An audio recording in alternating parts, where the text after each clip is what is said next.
Good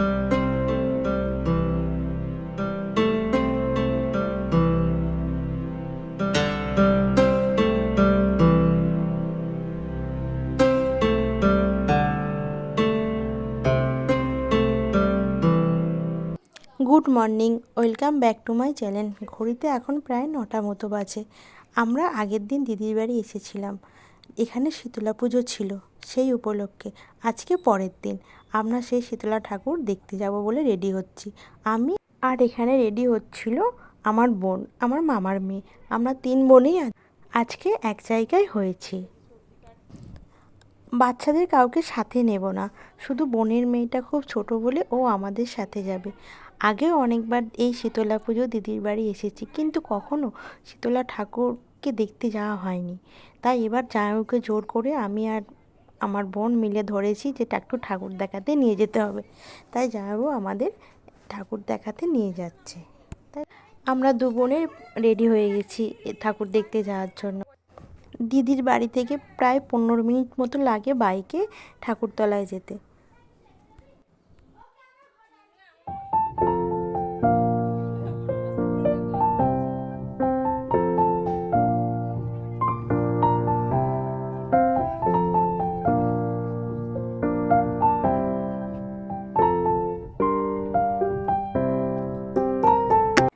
জামাইবাবু বাইকটা বার করেছে, এবার আমরা 2 বোনে এবার বাইকটায় চাপবো।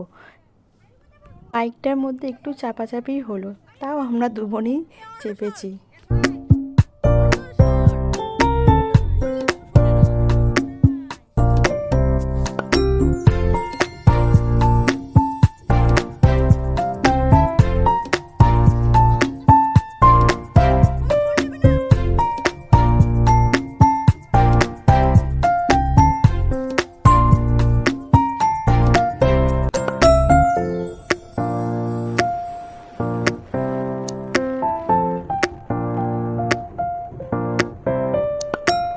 আমরা ঠাকুরতলার প্রায় কাছাকাছি চলে এসেছি।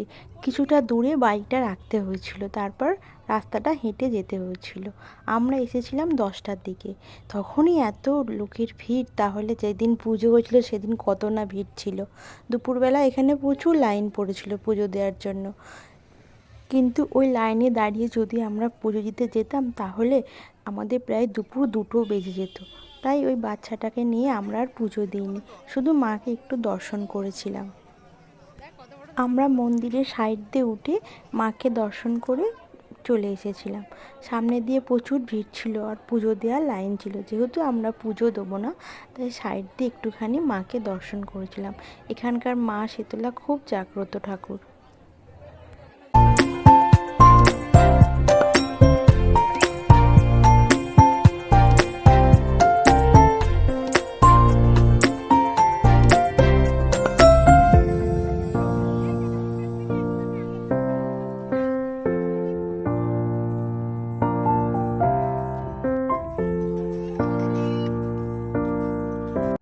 রাস্তার ধারে ধারে পুজো দেওয়ার অনেক দোকান ছিল, যারা এখান থেকে ডালা কিনে নিয়ে অনেকে পুজো দিচ্ছিল। আর রাস্তার দুপাশে অনেক মেলাও বসেছে। যেটুকুনি রাস্তায় গেছি, আমার বোনের মেয়ে বাড়িতে দুষ্টুমি করলে কি হবে, গাড়িতে সে চুপ করে বসেছিল, একটুও দুষ্টুমি করেনি।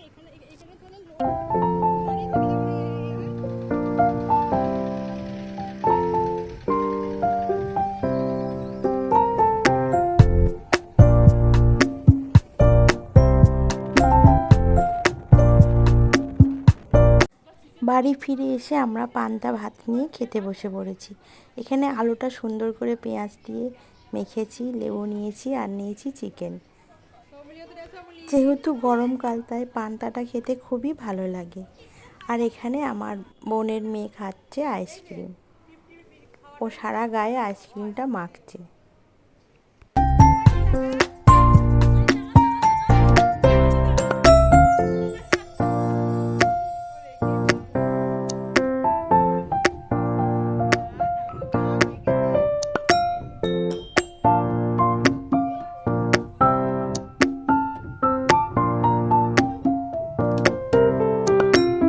মা আর দিদি মিলে দুপুরের রান্নাটা করে নিচ্ছিল।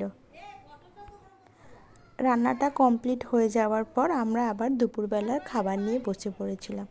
আজকে দিদি রান্না করেছিল আলু ভাজা, আর ছিল পটল ভাজা, ভেজ ডাল, আর পটল চিংড়ি, আর ছিল চিকেন ও মটন।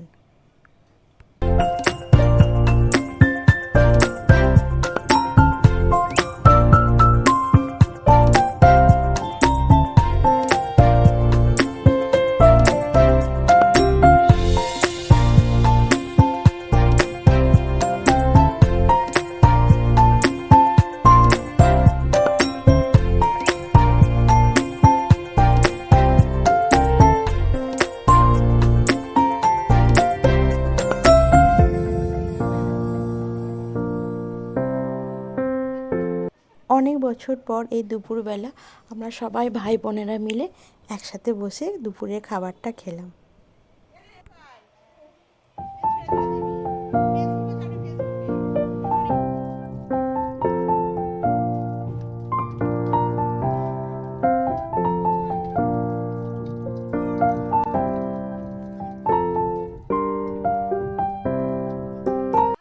ঘড়িতে এখন 4:30 মতো বাজে। বোনের গাড়ি চলে এসেছে, বোন এবার বাড়ি যাবে। অনেক দিন পর আমরা 3 বোনে এক জায়গায় হয়েছিলাম এবং 2 দিন ধরে খুব আনন্দ ও মজা করলাম। কিন্তু সবাইকে এবার বাড়ি ফিরতেই হবে। বোন আজকে বাড়ি যাচ্ছে, আমি কালকে সকালে বাড়ি চলে যাব। ওদের গাড়িটা এসেছে দেখে বোনের মেয়ে আর কারোর কাছেই যাবে না, ও সোজা গাড়িতে উঠে যাচ্ছে। ও আর কারোর কোলেই চাপতে চাইছে না।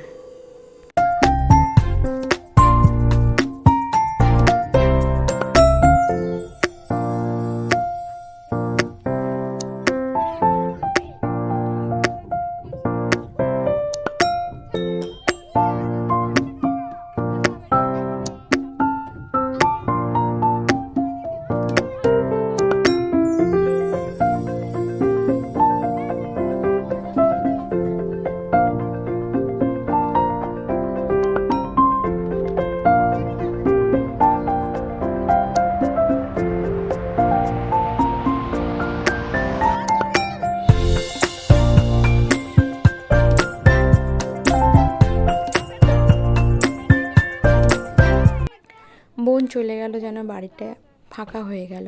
বেশ অনেক গল্প আড্ডা হচ্ছিল, কিন্তু সবাইকে আর নিজেদের বাড়ি ফিরতেই হবে। আজকে আমি আমার ব্লগটা এখানেই শেষ করছি। সবাই ভালো থাকবেন, সুস্থ থাকবেন।